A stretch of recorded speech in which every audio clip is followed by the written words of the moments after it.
His 3 older brothers were wearing wedding bands, and that was all well and good, for them. He was happy they had found wonderful women to fall in love with and marry. But he was not the marrying kind. He wasn't even the serious relationship kind. Short-term affairs suited him just fine. Besides women, his favorite pastime was auto racing. Not that he would ever get behind the wheel of a race car, but he totally enjoyed being a spectator. He couldn't describe the rush of adrenaline that flowed through his body while watching a race.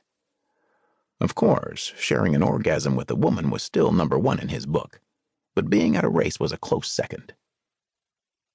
He reached to open his pantry when he noticed a pair of women's sandals on the floor by the sliding glass door to his screened patio. Where had they come from, and whom did they belong to? Had the cleaning lady left her shoes? Was she still there? He picked up the sandals to study their design. Sleek and snazzy. He'd only seen his housekeeper once or twice, and although she wasn't a bad-looking older woman, he couldn't imagine her wearing a pair of stylish and trendy shoes. But then he might be wrong. He couldn't judge every 50-something-year-old woman by his mother and his aunt's taste in fashion. He cocked his right brow, his curiosity piqued, and for the moment his hunger was placed on the back burner. He went back into his living room and then the dining room and glanced around, noticing that the rooms were neat as a pin, tidy as could be and well dusted. That was enough evidence to indicate his housekeeper had been here. On the main level, he also had a guest bedroom and a spacious bath, with the master suite and his office and another bathroom upstairs. If and when he felt inclined to invite a woman to stay for the night, the downstairs guest room was where they would sleep. He considered it his entertainment room. At one time, he'd installed mirrors in the ceiling over the bed until his nephew Marcus, who would come spend the night on occasion, got old enough to question why they were there. The master bedroom was off limits. He considered it his personal domain. No woman could lay claim to ever sleeping in what he considered his real bed.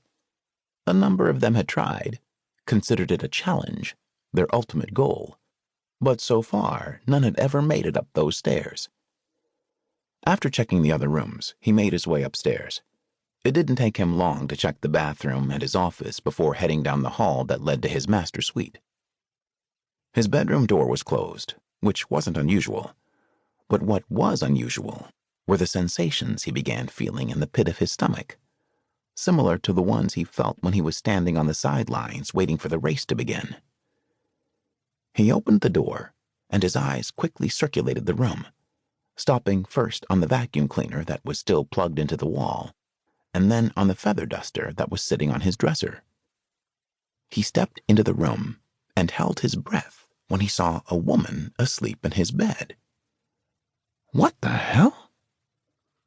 Quickly, he crossed the floor to his bed and stared down at the sleeping woman.